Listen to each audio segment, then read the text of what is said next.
I'll have it as June South. That's her.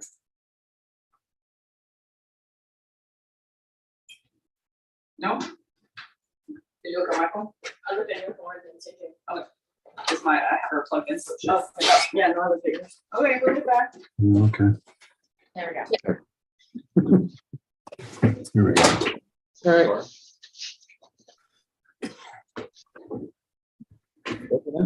Okay. Okay, good. Morning, everyone. Thanks for coming. I'll call the meeting to order, 10:03. And prior to today's meeting, the board met in closed session to review and discuss matters that, in their opinion, fell under Section 35 of the Police Services Act, and also as per the Owen Sound Police Services Board bylaws, Section 19.1. Moving on, could I have an approval for the agenda, please? Cindy? Yep. Thank you. Seconder? Joe, thank you. All in favor? Gary? Declaration of conflict of interest arising out of the minutes and matters listed on the agenda. Hearing none. There's no presentations for today. Confirmation of the minutes of the public session held November 23rd, 2022. Have a motion for that, Ian? Yep. Thank you. Seconder? Garth, thank you. All in favor? Gary, thank you. So any business arising out of the public session minutes from November 23rd? Hearing none. Correspondence received. I don't have any correspondence for this meeting. There was none received, but I'm aware of, unless it was last minute items. Gail, I'll send you these notes. Worry about transcribing. On December 3rd, 2023, Corey Fernando received her Queen's Jubilee coin from MP Alex Ruff. Corey was nominated to receive this coin by the Owen Sound City Council for donating a portion of her liver to provide the gift of life to her co-worker, Jason Helm. A copy of that presentation was included in the board package. On December 9th, I had the privilege of attending the official March Past of 460 police recruits who had just completed their basic 12-week training at OPC Ontario Police College. Some interesting facts that I learned about OPC is of the 460 recruits that graduated, the average age was 29 years old. 88% have completed most post-secondary education, college, university, or both. And almost 40% speak an additional language besides English. There are 29 municipal police services represented from across the province, the OPP, 5 First Nations communities, and 2 other police service partners. OPP is one of the largest training facilities in North America with an average of 8,000 recruits being trained annually. And yet it's interesting that they're training 8,000 a year and we still have a shortage of officers in Ontario. That means there's a lot of retirees coming. 8,000 a year isn't enough to fill that gap. The other thing I noticed through one of the services, they had reserved 21 spaces. They were only able to send 21 recruits or cadets now. So it's difficult, and this was a larger center. This is probably close to a big fall. They weren't 21. Was it? Oh, they weren't. They're all listed. No, they didn't know. They asked for 21. Yeah. So that was. You said 21 and 21. Yes, sorry. Okay. You did 21 spaces and only hit 2. Yeah. Okay. And the OPC has been training police hires since 1962. Moving on to the next item. Once a month, the Sun-Times accepts nominations to honor a local powerful woman. For November 2022, the honoree was our own Siobhan Martin. A copy of the nomination was included with your board package. She was also highlighted in Twitter for those who follow Twitter. Moving on to item D, Garth Pierce and I attended the Zone 5 meeting on December 13th by Zoom. There were presentations by Waterloo Regional Police Services on crisis call diversion. It's a lot like what our chief has been running since about 2019. One thing that was mentioned is that unfortunately there's no provincial standard on how these types of programs are rolled out and associated with CAMH. So that's something that probably will be looking at through maybe the Ontario Association of Police Service Boards to see if there can be some consistency in how those programs are rolled out. Dwayne Sprague, our representative, provided an update from the ministry. It's anticipated, follow words that Dwayne uses, anticipated that the new Community Safety and Policing Act will be proclaimed in June of 2023 and enacted into law by January of 2024. Sorry. With most of the boards in Zone 5 having at least one or more new board members, Dwayne is offering to provide special training sessions with those boards and their new members. He's also open to doing a joint training session to two or more boards wanted to get together for training. I think down at the labor conference, we talked to a member from the Hanover board and talking about having maybe a joint session down there. Lisa Darling, the executive director for the OAPSB, also made a presentation and talked about the mandatory training that was required under the new CSPA. It's anticipated the minister training will be coordinated through the OAPSB, and I say anticipated, I've since found out that it will be, and province has also provided funding to the OAPSB to set those programs up. Those training dates are expected to be rolled out probably after June, July of 2023 in order that we meet the January 2024 deadline date. Lisa always put forth draft regulations that support the CSPA, and it's been sent out to the boards for their input. And there'll be more and more to come, and we'll also be putting those on, or she will also be putting those on the OSPB website for review. Garth, I think that covers off most things that happened at the meeting. So just that there was a nomination at the Zone 5 meeting to fill a vacancy on the board of the OAPSB, and there were 3 highly qualified people running for that position. I'm delighted to report that John was nominated to fill the vacant position, so we'll sit on the board of the OAPSB, and I think particularly important time for us because of the CSP, the regulations and whatever are going to be coming down over the next while. We have a direct pipe now to the OAPSB for the first time in a couple of decades. Congratulations. That pipeline probably works both ways. We'll get a lot of stuff down here to us. Right. Moving on to governance and get an update on the bylaw policy review plan. Dave Preston has given us back our updated policies for review and broken them down into 3 areas: policies for general review, bylaws for review, and ministry recommended board policies for review. The next step is to review them and then meet with Dave in the new year. Right. And when I opened this thumb drive, there was 3 folders there. I thought, well, that's not bad. Until I opened the folders, I filled the screen. Oh. So we'll be looking for someone to help us in January, do some of the review and take the burden off the LNIs. And just to comment that marries up with our Yes. That we completed yesterday, and everything has been turned over, and we have 100 some odd procedures, about 180 procedures that we're rolling out. We rolled out 3 just to make sure the system works, and now we're going to prioritize lumping those into groups of about 10 to roll out, give people time to absorb before we all 180. So that process is almost moving towards completion. And that's more of a significant project than the chief really let on. Everyone has to read those and basically sign off that they've read and understand those. So we're talking 99 people. It's going to be a challenge to have it done in 30 days or something. No, our plan is to roll out every 2 weeks to roll out about 10 of them, depending on the size. Some are up to 60 pages, some are up to 1 or 2 pages, depending on what they're about. So we plan on rolling out about 10 every 2 weeks, and then give people 2 weeks to get them completed. And then there's a software program that tracks that they've signed off and became read, reviewed, understood them. And then after 2 weeks, they'll send out the next batch. Before 2 week grace period. Reminder, email that the first 2 weeks are done, and then we'll just continue that process and move through, and everybody gets the package.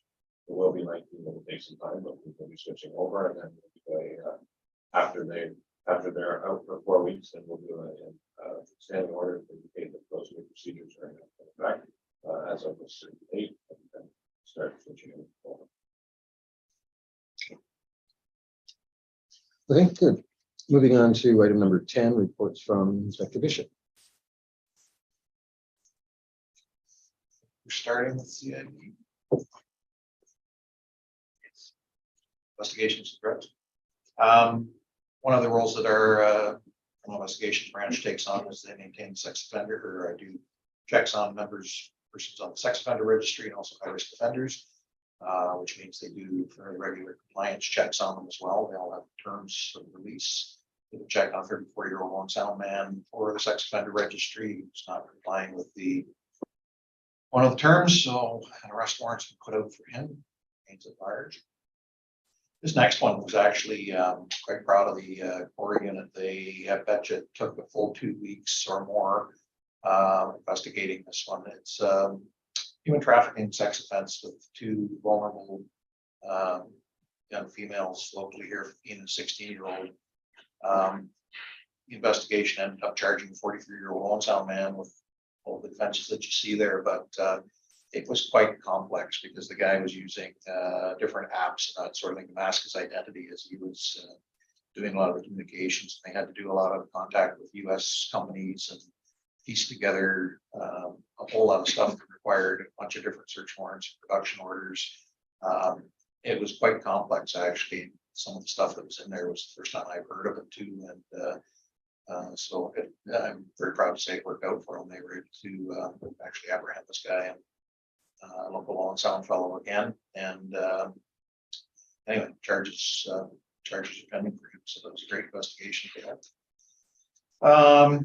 Big fraud, also another one that took a fair bit of time, but high functioning autistic local victim basically got defrauded in a publisher's clearinghouse fraud attempt.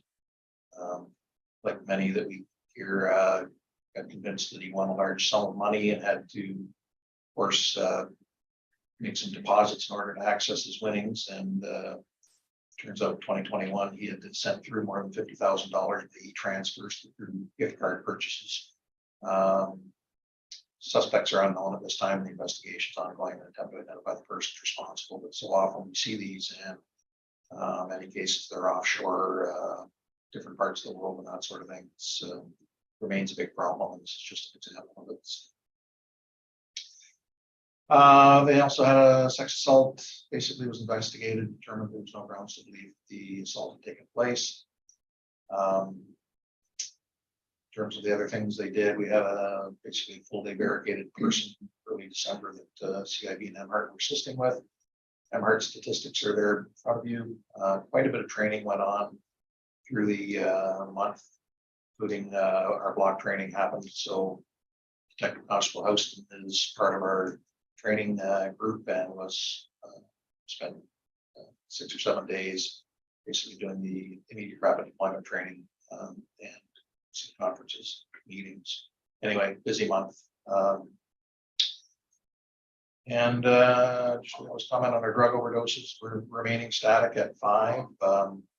Certainly isn't a good thing, but we are down from 14 the year before. So I won't say that's a good number, but it's improvement over the 2021 statistics. So it's good to see. Sorry, maybe just add a comment on the training. It was a great partnership that our training branch put together with Bruce Power. Their training facility over in Chesley. It's an amazing facility that they have, and inspectors and I went over for a day to monitor and watch what they were doing for block training. They have classrooms and businesses, offices, all those things have been set up in this large area with platforms over the top, and probably nicer than the one here at least on it. And so our officers trained there for several days. I appreciate the partnership with Bruce Power. It was great, and it was all done great. And so great opportunity for us and great training.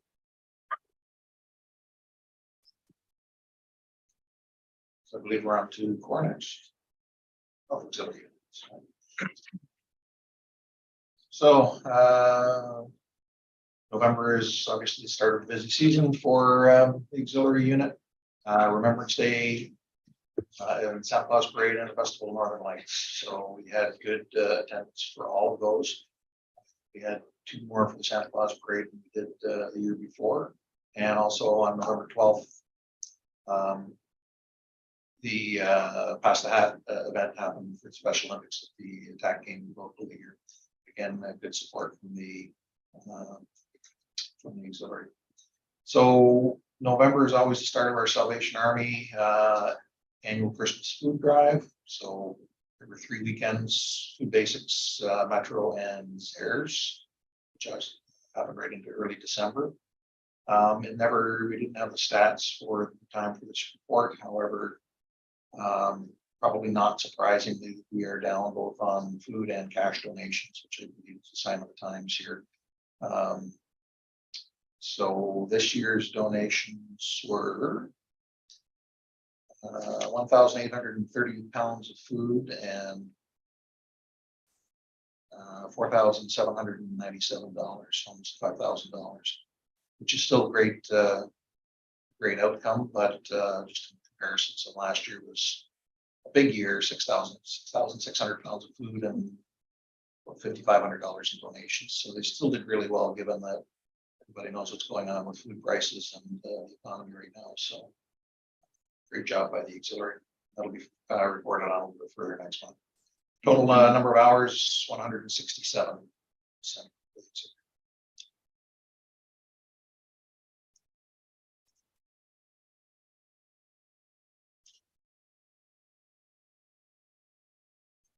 And for our core team, like I said during the CIB presentation, all 3 of them were heavily involved in this human trafficking case for probably over 2 weeks.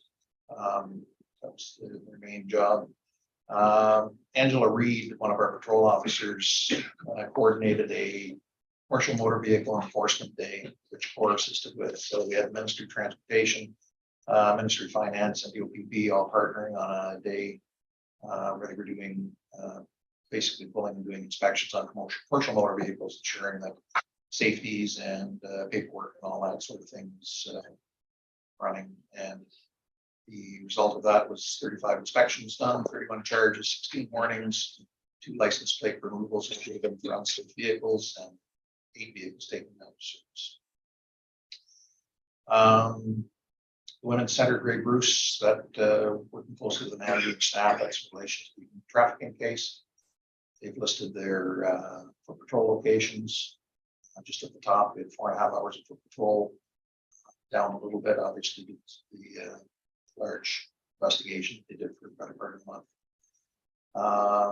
The remainder is just all small things they did in the background. They were doing some background checks for cell block monitors. DNA warrant done by UC Edmiston in relation to a break and enter that occurred at the courthouse.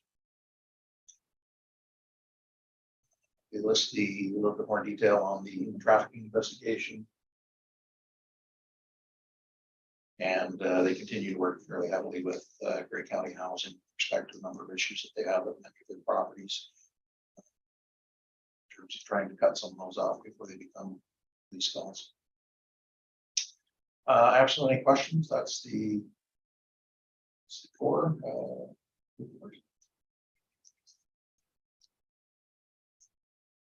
Thank you, Inspector. Just before we move on, can we open the YouTube opening so we can get on? I just had a text from somebody who couldn't get on. Okay. Let me try again. Yeah, maybe just so we're open.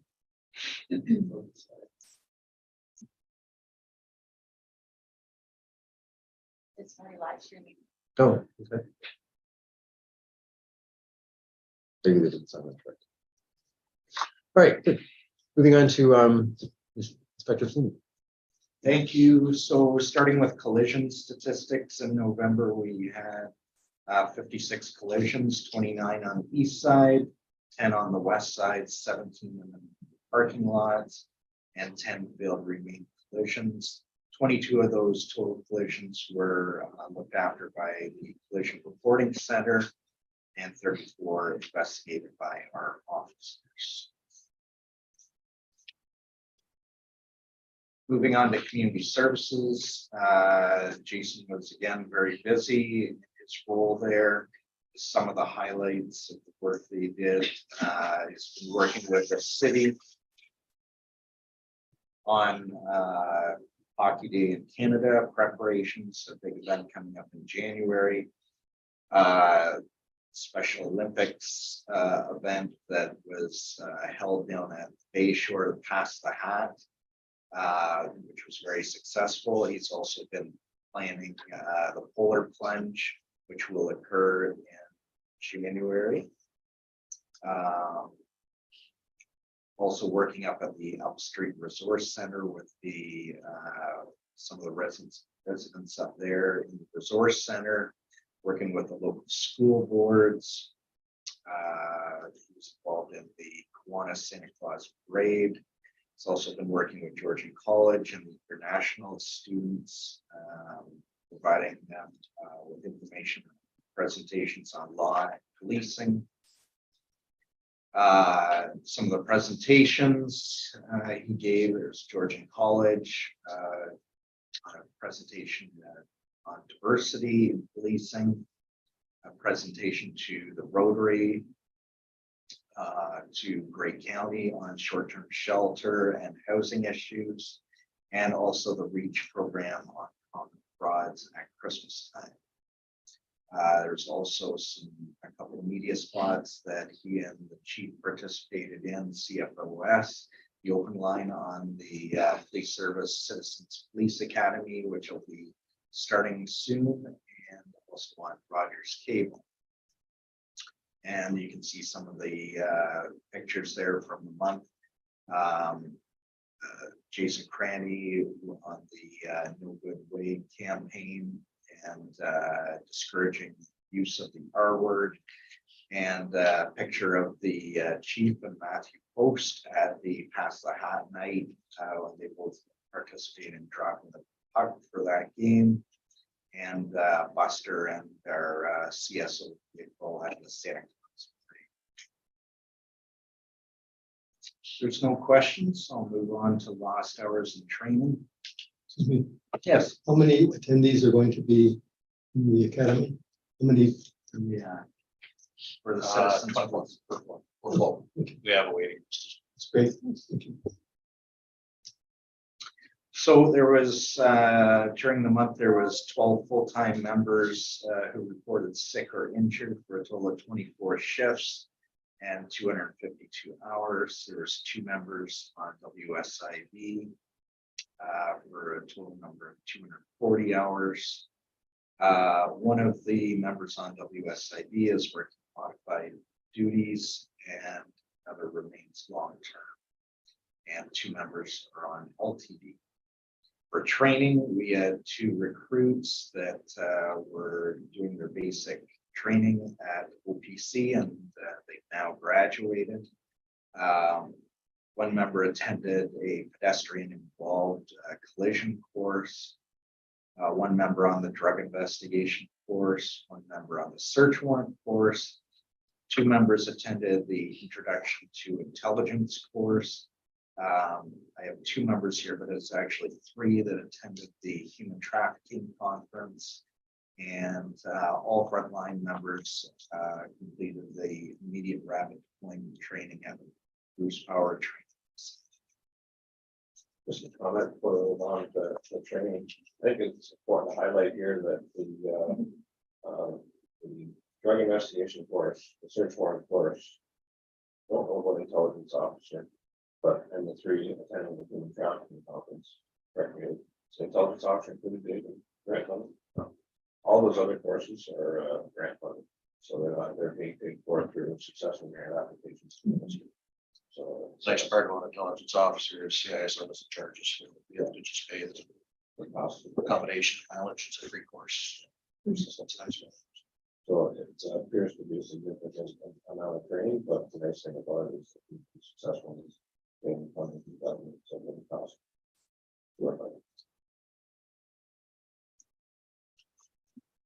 Sorry, Jeff. Yeah, and moving on to frontline patrol. During the month, we had 109 HTA charges, 66 cautions, 75 criminal code charges, and 128 hours of foot patrol by our frontline officers. For ride, we had 24 on-duty ride checks, And there were 3 grant-funded ride programs during the month with over 1,000 drivers checked, 9 breath tests, 15 HDA warnings or charges issued.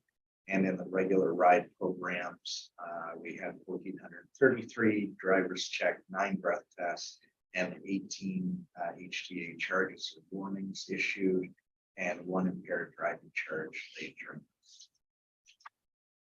That concludes my report. Thanks, Jeff. Moving on to board bylaw reports. Who's going to take that? Okay. You know, the director is here today. Board bylaw, we just report on these by way of in the board's bylaw and nothing of the ordinary here with those 2 taxi licenses issued and 2 adult entertainment licenses issued for the month.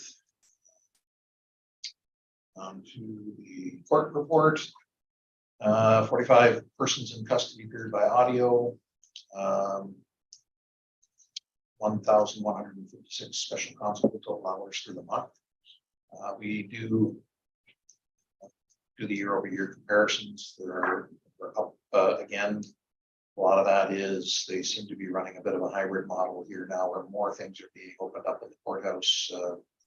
Well, not all things. So we still end up doing a lot of in custody appearances here from our jail cells.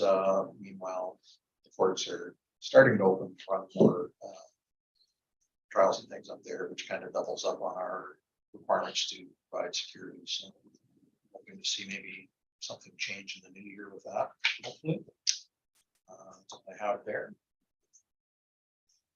And the last one we report on is our records report. The main one to look at there is our bulk searches, which are our revenue, third-party revenue, bulk search revenues, and very healthy number, 12,300 bulk searches. Consistently see year-over-year increases in those, which is good because of the revenue stream. Questions? These reports. Thank you, Inspector. Moving on to report from Director of Corporate Services. That's going to be done by. I'll look after that. Okay, thank you. So calls for service during November were 1,425 calls compared to last year in November of 21.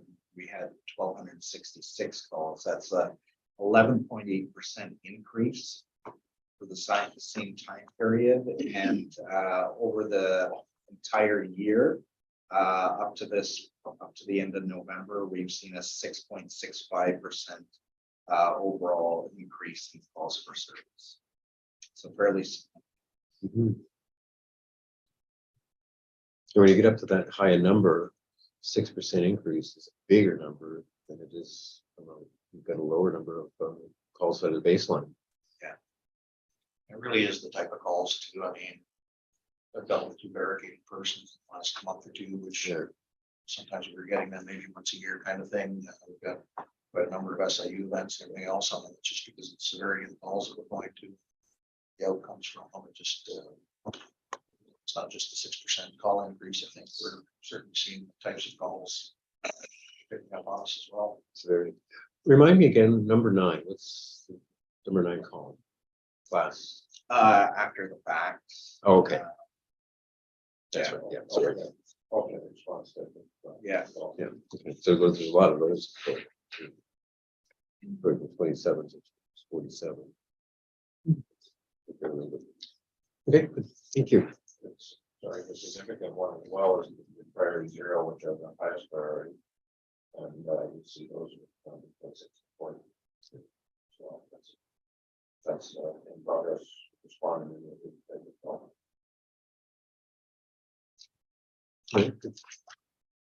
Right, moving on to report from Director of Information Technology. And I can have so significant work adding an extra site to the citywide radio system, facility greater functionality in the courthouse. Additional IMI fire response for some areas of the county.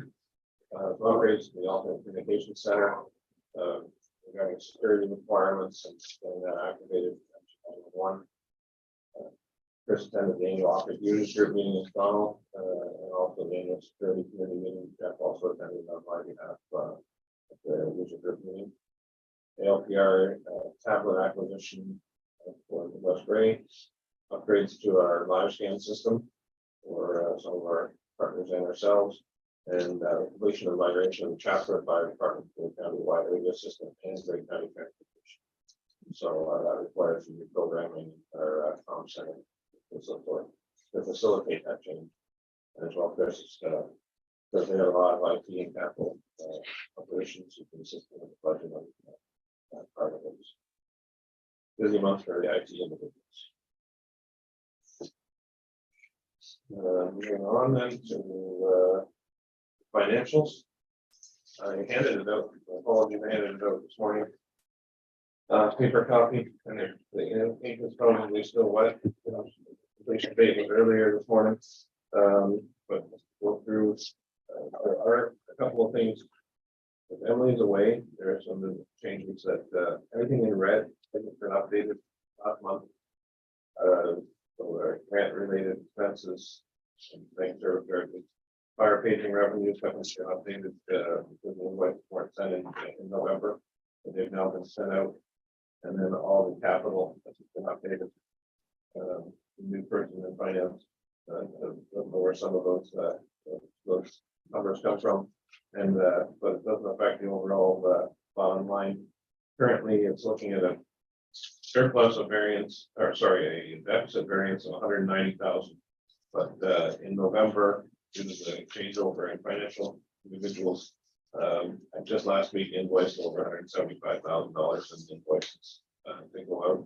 But this is included in that, and as well as no transfer yet for the South Black Market and all those stuff related costs. So working on that, and also working with Kate, who provided from the city, Kate Allen, who's provided an update on the budget for the last 3 months, moving forward at the end of the year. With those changes, they're anticipating to be right around the break even on budget for the year. Any questions from Ian? No, good. So, no, looks great. Approval for the outstanding accounts. Good find a source for that. Yeah, we'll work on that. We've got 2 months next month. All right, good. Moving on to operating reports. Yeah, so a number of activities last month. Community advisory committee for urgent emergent public health issues. Some significant time in policy and procedure review, but there was only one meeting on that.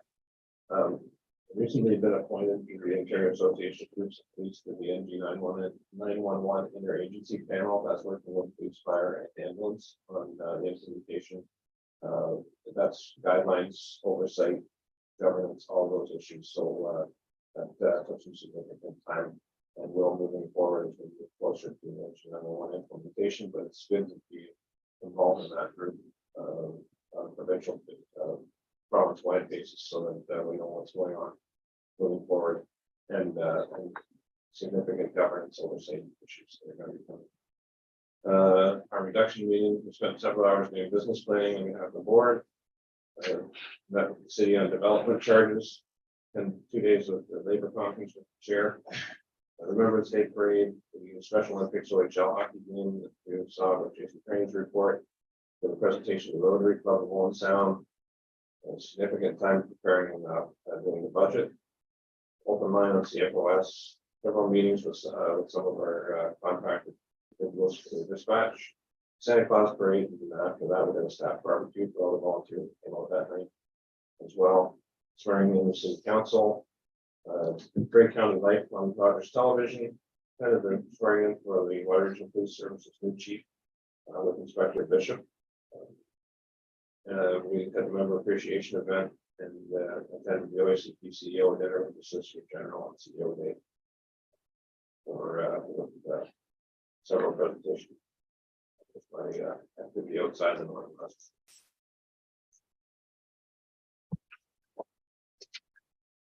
Next. It's time. Mhm. It's that time of year. Yeah, really. Moving on to other items in new business, update on the community survey and stakeholder engagement. Yeah, so just a verbal update, Mark was with us today, but just update verbal community survey. There are currently 409 responses as of Tuesday, which is quite a bit higher than only 200 and some last year, or not last year, last business planning cycle. So a good response from the community. We've done a lot of messaging on the OSPS social media, and I did a couple of radio appearances and Rogers cable television appearances where we highlighted the community survey. There's one more social media reminder going out after Christmas. We've been checking for hard copy responses at 4 locations across the city, and there have been very few that have been done hard copy paper versions, most have been done online. It's been posted on the Owen Sound City's Our City webpage, and just a reminder that the community survey for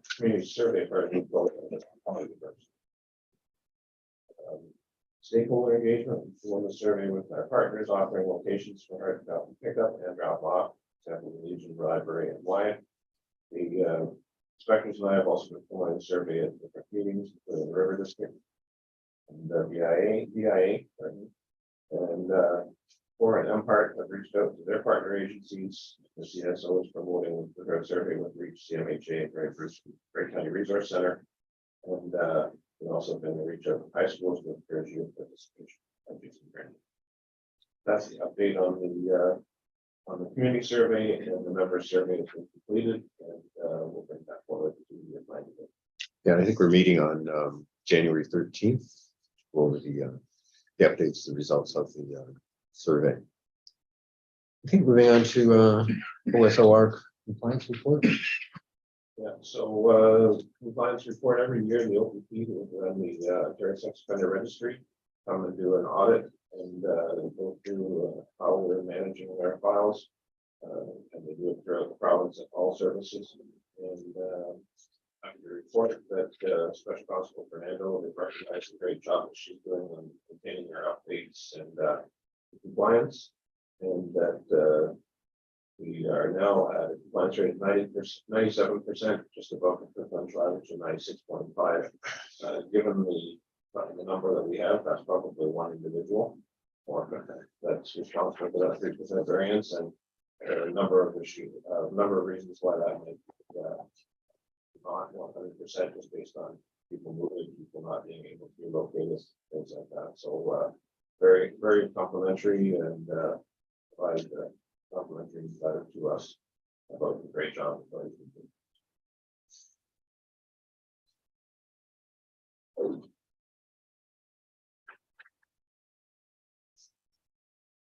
Moving on, then an update on NG 911. The province announced $208 million in funding, $80 million for this current funding year. And, we've had a number of discussions with administrative solicitor general, going over the funding applications and working with them to facilitate that process. Forward with an application on behalf of the police service and our partners that provide services for. So that's the update. Currently, the deadline for that submission for the grants January 10th, 2023, and the first rollout of that is only covering the expenses from year April 1st, 2022 to March 31st, 2023. We're working on that. And our system on the backup site is going live, and we continue to work with Bell on a solution to one little hiccup that was discovered when we went to go. And when we have to go live, and we work on that solution. Right, moving on to number D, the draft 2023 budget. Brief update on that. Yeah, so that was provided to the board, and at an increase of 2.93%. There have been some updates to that since that time. Increased revenue and one starting date for an individual to be hired, and some increased revenue for IT and records. That brings the overall increase to 2.49% going forward. That was a change of 2.93 to 2.49%. No. So could I have a motion to approve the draft budget so to be taken to council, I think on sometime in January? Motion, Jill, thank you. Seconder? Seconder, Jill. Cindy, thank you. All in favor? Gary, thank you. Right, just one last item, Festival of Northern Lights, cost sharing with some police services. I think you recall at our last meeting, we agreed to share the costs for an OSPS, Ontario, or police services display at the Festival of Northern Lights. Our share of the sponsorship was to be $500. Since then, the organizer of Northern Lights has advised that if we sponsored for a period of 3 years, they would construct a large standalone display, police themed, free of charge. And they'd allow for us to provide input into what the design is going to actually look like. So police service is now looking for a 3-year commitment from the board of $1,500, which is basically the same $500 a year cost sharing sponsorship. Any thoughts on? It's great. It's great. The Sorry? police association is Yes, like, matching that. yes. Yeah, because it's $1,000 per year. Okay. And it's why someone's share was 50-50. But if we go in for 3 years, they'll build us a free display. Festival of Northern Lights will build us a free display. And then we'll just commit now for 3 years. And then thereafter, we wish to continue. I think it'll be good to see something like that in the community supported by service. And for $500 a year, it's good. Good reading public relations. See what's there. Okay. So that was just an update on that. Any other items you'd like to bring up at this point in time in new business? Ian, no, shaking your head. Sunit, or Joe? Can I just? Can I add Yeah, something? yes. I attended the community well-being and planning. I attended my first meeting on behalf of the board. Meet quarterly, so next meeting won't be till March. Our circulated flyer currently, they are looking for members to sit on the, I think it's the wrong name, but I believe it's the crime prevention table. Yeah, I noticed there was an article, there's a lot more traction going now with that group. We've seen them started back up again. Yes, yeah, I mean, obviously from my perspective, it's my first meeting, so Sliding in. learning curve, but yeah, I'll get up to speed. Okay, great. Stuff is good. Anything else? Okay, having completed all the items on the agenda, I'm going to terminate the meeting at 10:45. Thanks, everyone. Thank you.